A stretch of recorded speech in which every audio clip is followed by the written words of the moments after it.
आप सभी को मेरा नमस्कार। मैं विकास अनिल सराफ मध्य प्रदेश के ज़िला अशोकनगर से हूँ और मेरा पैतृक निवास मुंगावली में है, जो एक बहुत ही प्राचीन जगह मैं मानता हूँ कि न केवल हमारे गणेश शंकर विद्यार्थी जी के आधार पर, मैं मानता हूँ कि उनके एक एक स्मृति के आधार पर हमारी मुंगावली, मैं अपनी मुंगावली के बारे में जितना कहूँ उतना कम है, क्योंकि हमारी मुंगावली ने इस देश की पत्रकारिता, इस देश के साहित्य को, इस राष्ट्र की चेतना को एक बहुत ही प्रखर व्यक्ति का व्यक्तित्व समर्पित किया था। वो थे हमारे गणेश शंकर विद्यार्थी जी। मैं अपना सौभाग्य समझता हूँ कि मैं उनकी तपोभूमि से जन्म लेकर आज यहाँ दिल्ली के नेशनल आर्काइव्स ऑफ इंडिया में खड़ा हूँ। ये ना केवल मेरा सौभाग्य है कि मैं उनकी तपोभूमि से हूँ, बल्कि मेरा ये भारतवासी होने का भी गर्व महसूस कराता है कि मैं आज प्रधानमंत्री श्री नरेंद्र मोदी जी और राष्ट्रपति श्रीमती द्रौपदी मुर्मू जी के नेतृत्व में एक युवा के तौर पर यहाँ पर खड़ा हूँ। यही मेरा सौभाग्य है कि मैं ग्वालियर चंबल से भी बिलोंग करता हूँ, क्योंकि वहाँ की जो जनसेवा की गौरवशाली परंपरा है वो हमें जीवाजीराव महाराज के आधार पर, राजमाता साहब के आधार पर, माधवराव महाराज के आधार पर और वर्तमान में श्रीमंत महाराज ज्योतिरादित्य माधवराव सिंधिया जी की जन सेवा की एक प्रखर अमिट छाप के आधार पर मुझे इनहेरिटेड करके मिली है, जिसको मैं मानता हूँ कि ग्वालियर चंबल मेरा परिवार है और ग्वालियर चंबल के जो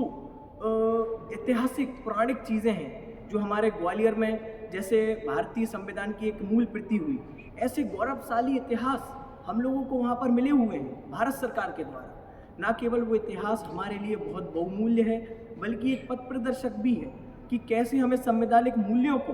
अपनी धरातल पर, जमीनी स्तर पर लोगों की विकास और प्रगति के लिए लेकर जाना है, बल्कि साथ और साथ उन विकास और प्रगति के आधार पर प्रधानमंत्री श्री नरेंद्र मोदी जी का सपना, विकसित भारत का सपना, हम जैसे युवाओं को कैसे आगे बढ़ाना है। यही हमारी सोच और विचारधारा का आधार है और मूल है कि हम अपनी उस सोच और विचारधारा के आधार पर जो भारत में जन्मी है, जो ग्वालियर चंबल में जन्मी है और मेरी खुद की सोच और विचारधारा जो मुंगावली में जन्मी है, उस विचारधारा को कैसे विश्व पटल पर गौरवान्वित करूं, यही मेरा प्रयास है। ये मेरे लिए केवल एक मंच नहीं है, ये मेरे लिए सौभाग्य है कि the national archives of India ने भारत के एक बहुत ही प्राचीन हिस्से को, चाहे वह छत्रपति शिवाजी महाराज की सोच और विचारधारा के आधार पर हिंदवी स्वराज की संरचना हो,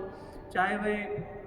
संभाजी महाराज का त्याग और समर्पण हो, या चाहे वह ग्वालियर के हमारे रणोजीराव महाराज हों, या हमारे माधव महाराज हों,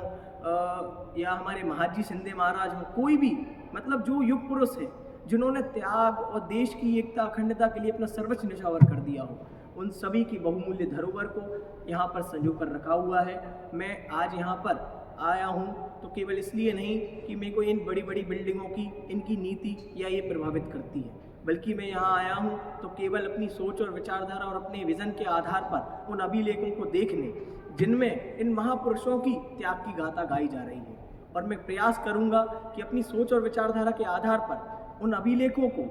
देखकर उनकी तस्वीरों के आधार पर उस सोच और विचारधारा का प्रवाह अंतिम पंक्ति के व्यक्ति तक करूं, जिससे आज का वर्तमान भविष्य के लिए एक पथ प्रदर्शक बने, जो अतीत की गाथा से जुड़कर और एक युग का नया आरंभ करेगा। मैं पुनः अपनी बात को दोहराना चाहता हूं कि मैं केवल एक भारतीय हूं, मैं भारत माता के लिए जीता हूँ, भारत माता के लिए लिखता हूँ और भारत माता के लिए काम करता हूँ एक कार्यकर्ता के रूप में। और यही मेरा सौभाग्य है कि मैं एक देश का सच्चा राष्ट्रवादी नागरिक हूँ। मैं आज यहाँ पर अनुमति देने के लिए the national archives of India की टीम को हृदय की गहराई से धन्यवाद अर्पित करना चाहता हूँ, जिन्होंने मुझे यहाँ आने की अनुमति दी और अपनी भाव प्रकट करने के लिए समय दिया। सभी का बहुत बहुत आभार और धन्यवाद। जय हिंद, जय भारत।